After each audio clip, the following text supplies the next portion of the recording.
Hola, muy buenos días, noches, tardes o noches, nuevamente con ustedes, Feo, en su canal Dios y la Religión Católica. En primer lugar, pues quiero darles las gracias a mis nuevos suscriptores, un saludo especial a todos mis suscriptores, gracias por querer seguir escuchando mis videos. Yo trato de hacer lo mejor que puedo porque mi único objetivo no es, como lo digo al principio, el encabezado de estos videos, no es pelear, ni discutir, ni o sea, no ir a discusiones que a la larga no terminan en nada.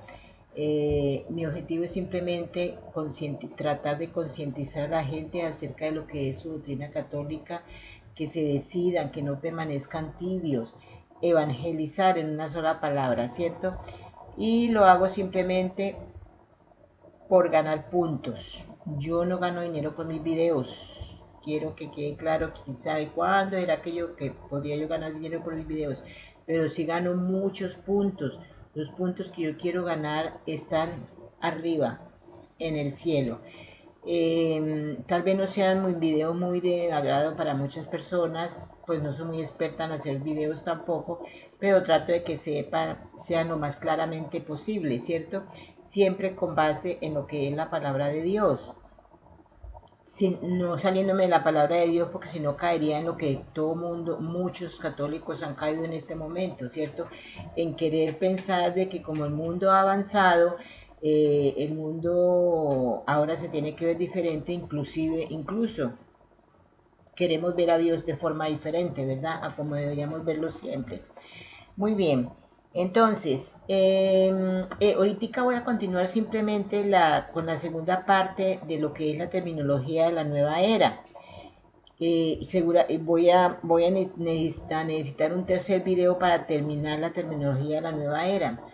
Pero al final les pido el favor de que queden al final de este video, ya que al final voy a decir algo que considero de mucha importancia para ustedes, que va ligado a esto de la terminología de la nueva era, ¿verdad? Eh, bueno, muy bien. Entonces, estábamos mirando los términos, como conocemos nosotros, una persona que pertenezca a la nueva era.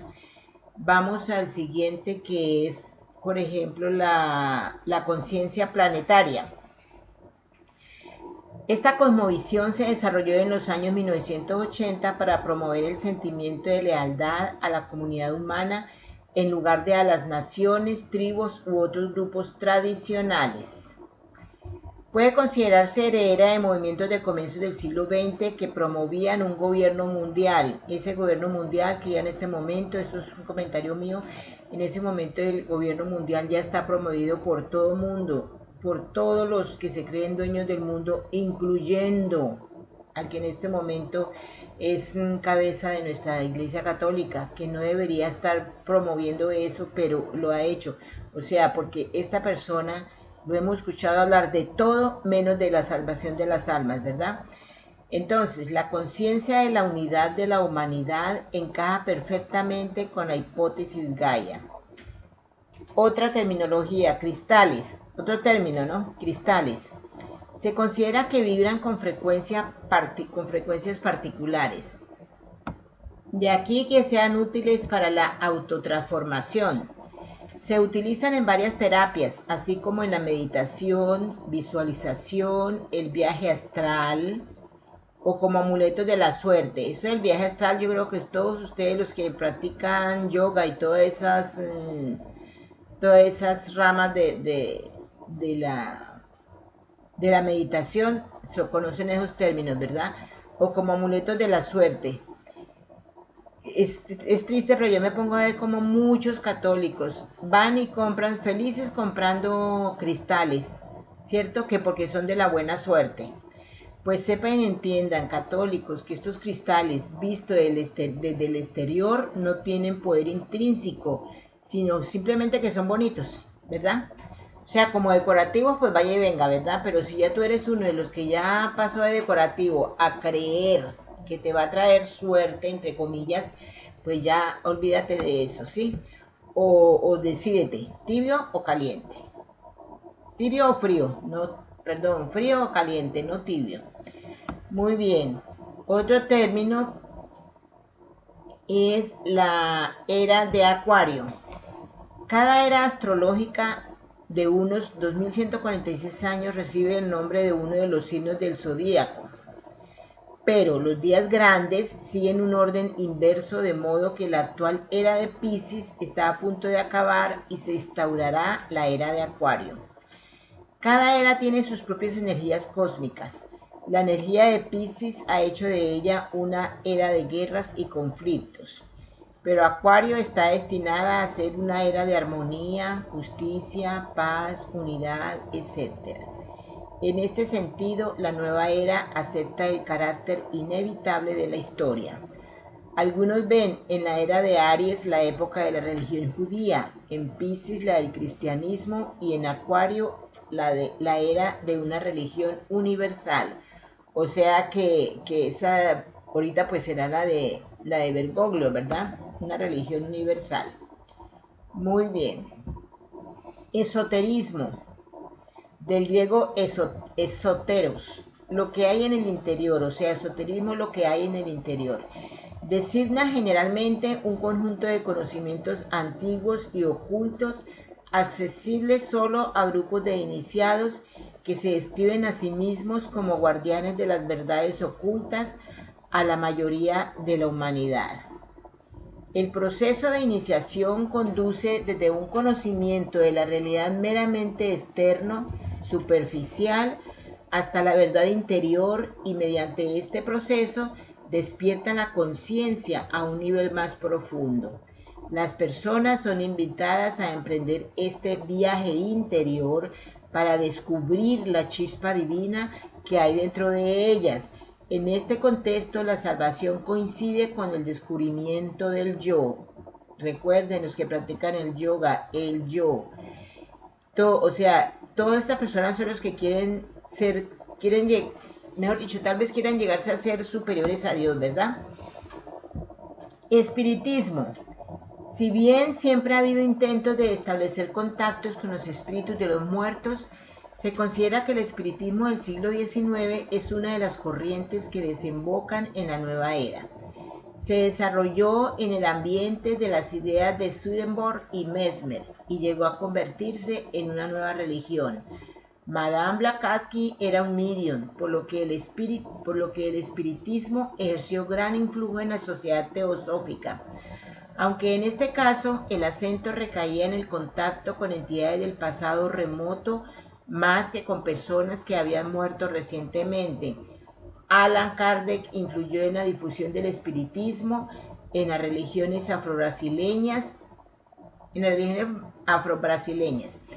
algunos nuevos movimientos religiosos de Japón se han también elementos espiritistas. Recuerden, católico, y eso lo encontramos en la palabra de Dios. Dejen tranquilo a sus muertos. Sí, eso encaja ahí. Dejen tranquilo a sus muertos. ¿Qué cuento de espiritismo ni qué pan caliente? ¿Sí? Muy bien. Evolución. En la nueva era va mucho más allá de la evolución de los seres hacia formas de vida superiores. El modelo físico se proyecta sobre el ámbito espiritual, de modo que una fuerza inmanente del interior de los seres humanos los impulsa hacia formas superiores de vida espiritual. Se dice que los seres humanos no tienen control sobre esta fuerza, pero sus buenas o malas acciones pueden acelerar o retrasar el proceso. Se piensa que la creación entera, incluyendo la humanidad, avanza inexorablemente hacia una fusión con lo divino. Oigan eso, ¿no? O sea, lo que yo digo, lo que estaba diciendo antes. Ya todos quieren ser superiores a Dios, ¿verdad? La reencarnación naturalmente ocupa un lugar importante en esta visión de una evolución espiritual progresiva que, según se dice, comienza antes del nacimiento y continúa después de la muerte.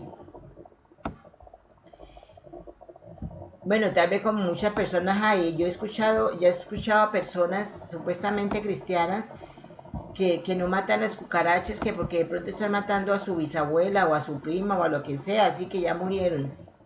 ¿Sí? Empezando que eso es ridículo, ¿no? Expansión de la conciencia. Si el cosmos se concibe como una cadena continua de ser, todos los niveles de la existencia, minerales, vegetales, animales, humanos, seres cósmicos y divinos, son interdependientes. Se dice que los seres humanos se hacen conscientes de su puesto en esta visión holística de la realidad global, expandiendo su conciencia más allá de sus límites normales. La nueva era ofrece una enorme variedad de técnicas para ayudar a la gente a alcanzar un nivel de perfección de la realidad más elevado, una manera de superar la separación entre los sujetos y entre los objetos en el proceso cognoscitivo, concluyendo en una fusión total de lo que la conciencia normal inferior ve como realidades separadas o distintas. Feng Shui, forma de geomancia. En este caso, un método oculto chino de descifrar la presencia escondida de corrientes positivas y negativas en los edificios y otros lugares, basado en el conocimiento de las fuerzas terráqueas y atmosféricas. Lo mismo que en el cuerpo humano o el cosmos, en cada lugar se atraviesan influjos cuyo equilibrio correcto es fuente de salud y vida. Eso me hace acordar de un señor que me comentaba a alguien que ese señor, pues a una amistad le decía que mejor dicho, que ya no sabía qué hacer de lo mal que le estaba yendo, que todo se le enredaba, todo se le complicaba, todo le salía mal. Y entonces le preguntaba yo a la persona, ¿y él practica yoga?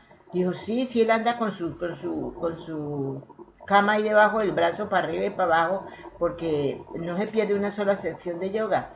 Eso es lo que hace la yoga, traer las entidades satánicas, el mal, es lo que hace, traer a su vida, y traer eso a su vida, y la persona no se da cuenta. La persona piensa que no, que está en paz, que tiene una paz interior increíble, y ya, se localizó a sí mismo practicando el yoga, ¿sí? Y se olvidan de que al único que podemos acudir es a Dios. Es el único que en realidad nos da la paz que nosotros de verdad necesitamos. La Gnosis. En sentido amplio, una forma de conocimiento no intelectual, sino visionaria o mística, que se cree revelada y capaz de unir al ser humano con el misterio divino. En los primeros siglos del cristianismo, los padres de la Iglesia lucharon contra el gnosticismo, por cuanto se oponía a la fe. Algunos ven un renacer de las ideas gnósticas en gran parte del pensamiento de la nueva era. Algunos de cuyos autores de hecho citan el gnosticismo primitivo. Sin embargo, la acentuación del monismo e incluso del panteísmo o panenteísmo típico de la nueva era lleva a algunos a utilizar el término neognosticismo para distinguir la gnosis de la nueva era del gnosticismo antiguo. ¿Sí? Todo eso es la misma cuestión. Ok, Gran Hermandad Blanca. Madame Blavatsky, como dije anteriormente, afirmaba mantener contactos con los Mahamas o maestros, seres excelsos que conjuntamente constituyen la Gran Hermandad Blanca. Según ella, eran estos quienes dirigían la evaluación de la raza humana y orientaban la labor de la sociedad teosófica. ¿Quién sabe cuánto se habría fumado cada vez que veía la Hermandad Blanca, verdad? Muy bien. Hermetismo. Prácticas y especulaciones filosóficas y religiosas vinculadas a los escritos del Corpus Hermeticum y a los textos alejandrinos atribuidos al mítico Hermes Trismegistos. Cuando se conocieron por primera vez durante el Renacimiento, se pensó que revelaban doctrinas precristianas. Sin embargo, estudios posteriores han demostrado que datan del primer siglo de la era cristiana. El hermetismo alejandrino es una fuente fundamental del esoterismo moderno, con el que tienen mucho en común el eclecticismo, la refutación del dualismo ontológico, la afirmación del carácter positivo y simbológico del universo, la idea de la caída y posterior restauración de la humanidad. La especulación hermética ha reforzado la creencia en una antigua tradición fundamental, la llamada filosofía perennis, falsamente considerada común a todas las tradiciones religiosas. Las formas elevadas y rituales de la magia se desarrollaron a partir del hermetismo renacentista. El holismo, concepto clave del nuevo paradigma, que pretende ofrecer una estructura teórica que integra toda la cosmovisión del hombre moderno. En contraste con la experiencia de una fragmentación creciente en la ciencia y en la vida cotidiana, se acentúa el holismo, el totalismo, como concepto metodológico y ontológico central. La humanidad se integra en el universo como parte de un único organismo vivo, un entramado armonioso de relaciones dinámicas. Diversos científicos que tienen un puente entre la ciencia y la religión rechazan la distinción clásica entre sujeto y objeto, de la que se suele culpar a Descartes y a Newton. La humanidad forma parte del entramado universal, o sea, el ecosistema, la familia, de la naturaleza y del mundo, y debe buscar la armonía con todos los elementos de esta autoridad cual trascendente. Ahí vemos el nuevo evangelio, ¿verdad? Cuando se comprende cuál es el propio lugar en la naturaleza, también se entiende que la totalidad y la santidad son una misma y sola cosa. La articulación más clara de este concepto se halla en la hipótesis Gaia. Eso me suena a lo que ha sucedido, lo que ha demostrado Bergoglio, ¿verdad? Que tanto ama la cuestión del poder de la naturaleza sobre nuestras almas. Bueno, eso fue lo mismo, ¿verdad? Entonces, vamos a la famosa iniciación. Ok, a todos ustedes, los que practican yoga, ¿se acuerdan? Iniciación. En etnología religiosa es el viaje cognitivo yo experimental, mediante el cual una persona es admitida individualmente o como miembro de un grupo a través de rituales particulares a formar parte de una comunidad religiosa, una sociedad secreta. Eso me hace acordar de la de Cientología, muy nombrada, ¿verdad? Por ejemplo, también la francmasonería o una asociación misteriosa, mágica, esotérica, oculta, gnóstica, teosófica, etc. La de Cientología encaja ahí. Muy bien. El karma. Bien conocida esa palabra, ¿verdad? Yo escucho a muchos católicos refiriéndose al karma. De la raíz escrita kri, acción, obra. Noción clave en el hinduismo, jainismo y budismo, cuyo significado no ha sido siempre el mismo. En el antiguo período védico se refería a la acción ritual, especialmente el sacrificio, mediante la cual una persona obtenía acceso a la felicidad o a la bienaventuranza en la otra vida. Cuando aparecieron el jainismo y el budismo, eso fue aproximadamente 6 siglos antes de Cristo, karma perdió su sentido salvífico. El camino hacia la liberación era el conocimiento del Atman o yo, y en la doctrina del Samsara se entendía como el ciclo incesante del nacimiento y la muerte humana, entre paréntesis, hinduismo, o del renacer, el budismo. En los ambientes de la nueva era, la ley del karma se concibe con frecuencia como el equivalente moral de la evaluación cósmica. El karma ya no tiene que ver con el mal o el sufrimiento, ilusiones que hay que experimentar como parte de un juego cósmico, sino que es la ley universal de la causa y el efecto, y forma parte de la tendencia de un universo interrelacionado hacia el equilibrio moral.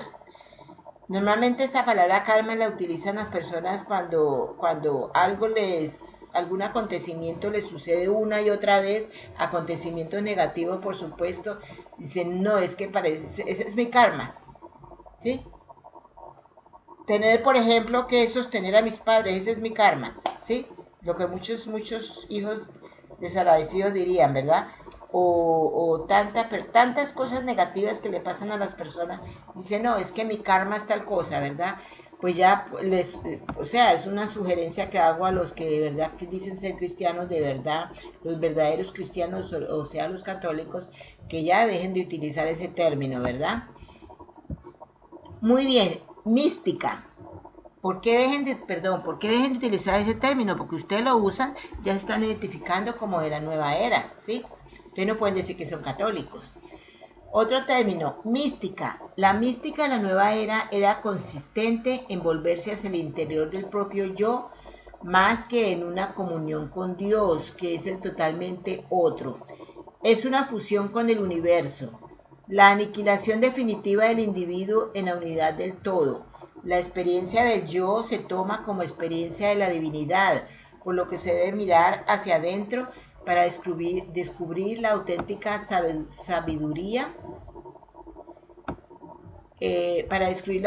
sabiduría, creatividad y fuerza, ¿ok? Bueno, yo creo que ahí lo voy a dejar esta vez porque si no se me hace muy largo el video, ¿cierto? Bueno, otro más, el monismo.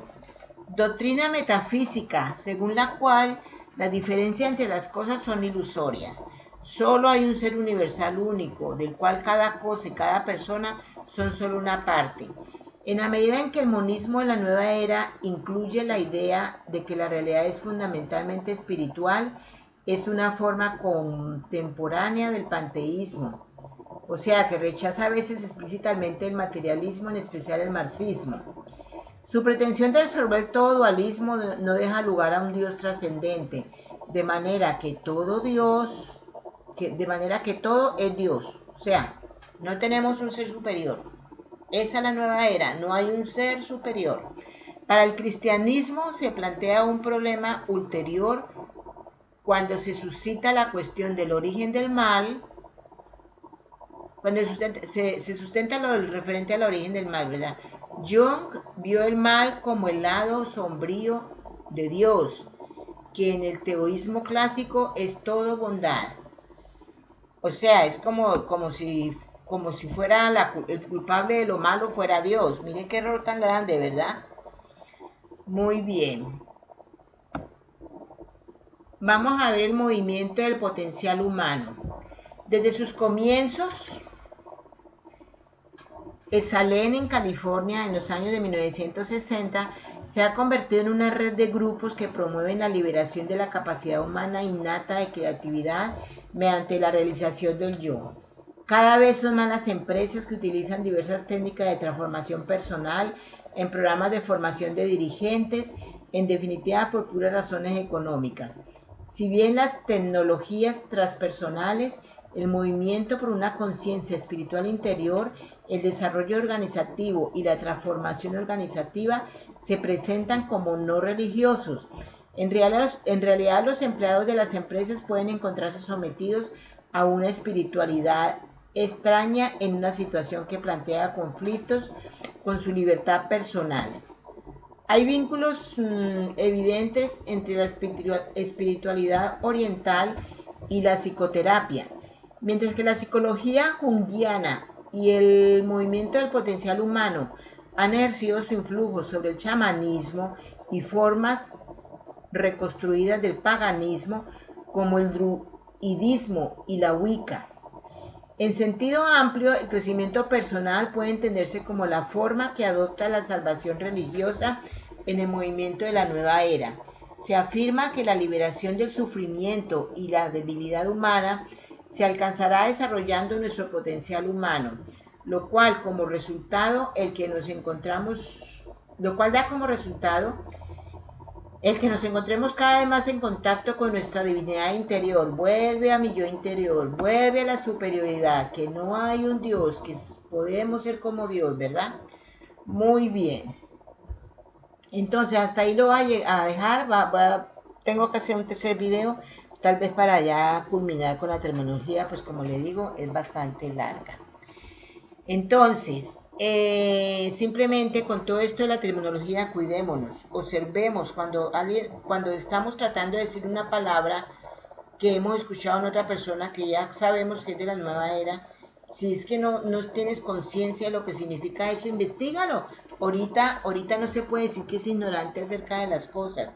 Ahorita hay mucha forma de investigar uno por sí mismo todas las dudas que uno tenga, ¿verdad? Inclusive en la parte espiritual, ¿verdad? Muy bien. Entonces, les dije que a lo último les iba a comentar algo por lo siguiente. Esto que les voy a decir es muy importante. Lo que quiero decirles es acerca de lo que es la oración. Recuerdan que yo le dije que Bergoglio, él habla muy bonito en muchas oportunidades, pero entre 10 frases bonitas, ¡pum!, va una frase envenenada, ¿verdad? Y eso nunca falla, ¿verdad? Entonces, este señor, pues, ahora anda con el asunto de la oración, ¿cierto? Ha creado una serie de oraciones llenas de chamanismo, llenas de espiritismo, llenas de nueva era. Nueva era, las oraciones que el Papa ha emitido últimamente son oraciones con terminología de nueva era, ¿cierto? Entonces, mucho cuidado con eso. Si nosotros vamos a la Sagrada Biblia, hay infinidad de capítulos y versículos, textos, citas bíblicas, en donde nos dicen cómo debemos orar. Nosotros no tenemos que, después de 2000 años, no tenemos que venir, esperar que venga una persona traidora a Jesús a decirnos cómo debemos orar según él, según esta persona, según el Judas que tenemos ahora en el Vaticano, ¿verdad? ¿Por qué? Hay, resumiéndoles muchas citas bíblicas que yo he encontrado en la Biblia donde dice cómo debemos orar, concluyo unos conceptos principales. No le voy a decir todo porque sería ponerme a leer todas las citas bíblicas y eso es mucho. Lo único que voy a hacer es decirle algunas citas bíblicas para que ustedes mismos lean esas citas bíblicas y vean en realidad qué es lo que Dios quiere de nosotros, cómo Él quiere que nosotros oremos, cómo quiere que sea nuestra oración, ¿verdad? Entonces, en esa cita bíblica, por ejemplo, hay una muy importante que dice Colosenses capítulo 4, versículo 2, que dice, dedíquense a la oración, perseveren en ella con agradecimiento. Muy importante, cuando nosotros vayamos a orar, hagámoslo con agradecimiento, no como de pronto hacemos, porque tal vez yo también he caído en eso, que empezamos a orar, lo primero que empezamos es a pedirle a Dios cosas, ¿cierto? Lo primero que nosotros tenemos que hacer cuando nosotros empezamos a orar es darle gracias a Dios por todo lo que nos ha dado. Toda oración va dirigida a Dios Todopoderoso, al Dios de Abraham y de Jacob, y a Jesús, por medio del cual llegamos al Padre. Esto es muy importante lo que les estoy diciendo, porque no hay en ninguna parte de la Sagrada Biblia hay que nosotros tengamos que orarle a la tierra para que nos dé frutos, que tengamos que orarle al mar para que nos dé peces, que tengamos que orarle a los árboles para que hayan manzanas, que tengamos que orarle a la tierra para que lo que se sembró produzca, crezca, ¿cierto? Porque aquí tenemos que pedirle es a Dios. El hombre coloca la semilla, planta la semilla, pero ¿quién es el que hace que crezca? El poder de Dios. Así es que olvídense. Todas nuestras oraciones deben ir dirigidas expresamente al Dios Todopoderoso, el Dios de Abraham y de Jacob, ¿cierto? Todo lo que pidamos de Él, o sea, todo lo que nosotros pidamos en una oración tiene que ser si nosotros estamos guardando sus mandamientos y hacemos las cosas que son agradables a Él, que son agradables delante de Él. Nosotros no podemos estarle pidiendo a Dios cosas que le ofenden, haciendo cosas que le ofenden a Dios, cuando estamos cayendo gravemente en alguno de los, pecando con alguno de los 10 mandamientos que Él nos enseñó, ¿verdad? Recuerden, si nosotros pecamos si nosotros caemos en uno solo de los mandamientos, estamos incumpliendo con todos los mandamientos, ¿verdad?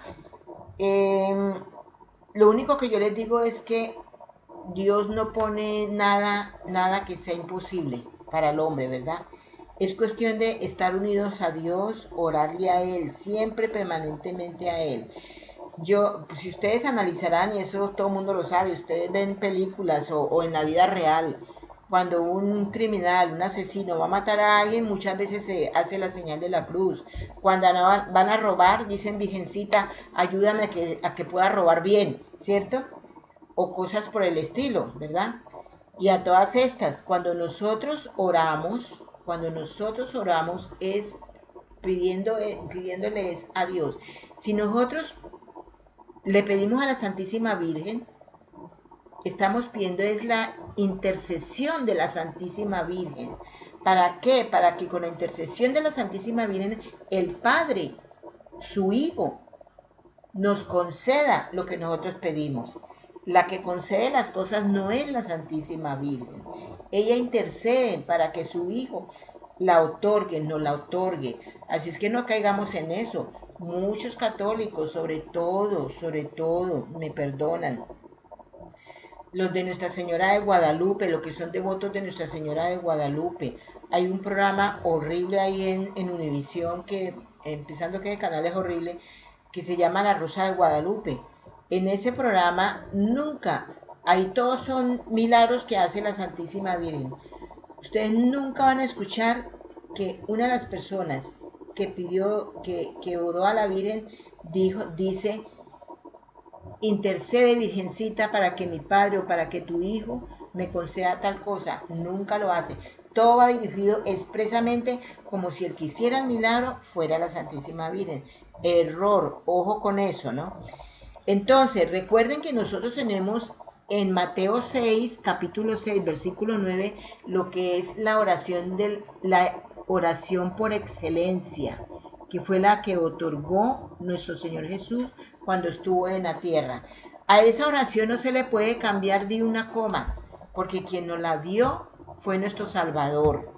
Esa oración tiene que permanecer siempre intacta. Si nosotros de verdad somos cristianos de verdad, no podemos cambiarle ni una coma a esa oración dada por nuestro Señor Jesucristo, ¿correcto?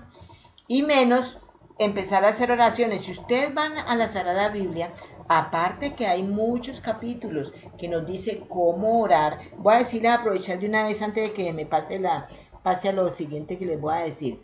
Por ejemplo, vayan a Romanos capítulo 12, versículo 12, Jeremías capítulo 33, versículo 3, Mateo capítulo 6, versículo 7, Mateo capítulo 18, versículo 20, Hebreos capítulo 4, versículo 16, Hechos capítulo 16, versículo 25, Santiago capítulo 5, versículo 16. Ese Santiago capítulo 5, versículo 16 dice que nosotros debemos confesar los pecados unos a otros, ¿sí?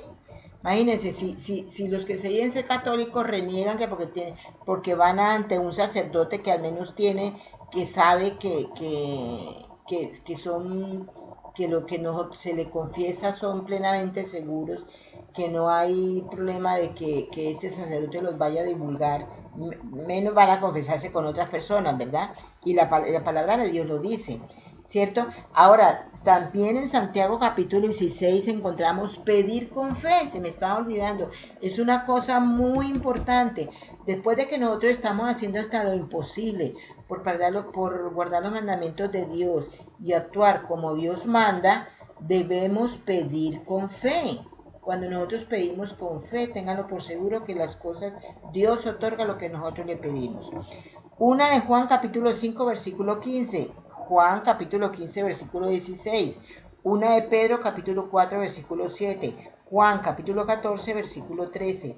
Salmo capítulo 66, versículo 17. Salmo capítulo 145, versículo 15. una de Juan, capítulo 6, versículo 14. Eso fue como por darles alguna, porque hay muchas más, ¿verdad? Ahora bien, eso en cuanto a cómo debemos orar, ¿verdad? Ahora, la Sagrada Biblia está llena también de oraciones. O sea, oraciones explícitas. Tú no tienes que ponerte a pensar, ay, hola, yo cómo oro. Porque increíble, pero hay católicos que nos dicen que no saben cómo orar, ¿cierto? O sea, tienen que aprender a orar según ellos. Pues las oraciones en la Sagrada Biblia está llena de oraciones.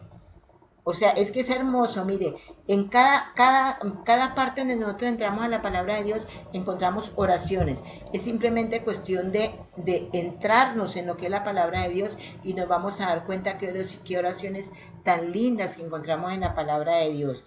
Es más, voy a buscar algunas en el próximo video también como parte de la terminología al final. Voy a decirles algunas oraciones que encontramos explícitas en la palabra de Dios, ¿verdad? Ahorita no lo hago porque pues ya me alargué mucho, ¿verdad? Entonces, oraciones hay infinidad, pues aparte de la que nos enseñó nuestro Señor Jesucristo, ¿verdad? Muy bien, por favor, compartan este video, es muy importante. Si ustedes no lo comparten, la palabra de Dios se para. Y mi objetivo, mi trabajo con estos videos es precisamente que llegue a cuantas más personas puedan llegar a estos videos para que se enteren que somos los verdaderos cristianos, los católicos, que seguimos la palabra de Dios, que tratamos de seguir la palabra de Dios tal como la Sagrada Biblia nos dice y como nuestros antepasados provenientes desde Jesús nos la han enseñado, ¿verdad? O sea, y por la tradición, ¿correcto? Entonces, es muy importante que lo compartan y suscríbanse si les gustan mis videos. Como les digo, los trago con mucho amor, con mucho cariño, tratando de que llegue a las personas que a veces tenemos mucha oscuridad en algunos aspectos, porque yo también he tenido oscuridad y la sigo teniendo, ¿verdad? Entonces, lo único que les digo es, yo creo que alcanzo a hacer otro video antes de la Navidad, por eso no se las voy a desear de una vez, ¿ok? Entonces, lo único que les deseo es que simplemente manténganse en la oración que nos da la palabra de Dios. No tenemos que cambiar, no sea que por algunas personas ahí no, pero es que las oraciones que el Papa, que Bergoglio dice, pues son oraciones y como él es el representante de Dios en la tierra, entre comillas, entonces pues, ¿qué tiene de malo esas oraciones? Pues sí, señores, tienen mucho de malos. Entonces, no nos salgamos de nuestras oraciones. No caigamos en lo que este Señor quiere que nosotros caigamos, que el cristianismo, que Jesucristo pase a la historia. ¿Sí? Eso es lo que Él pretende, acabar con el cristianismo. Y eso no lo podemos consentir los verdaderos y fieles católicos, el remanente fiel, ¿correcto? Muy bien, entonces, no siendo más, les deseo un feliz día, una feliz tarde, una feliz noche y que Dios los bendiga.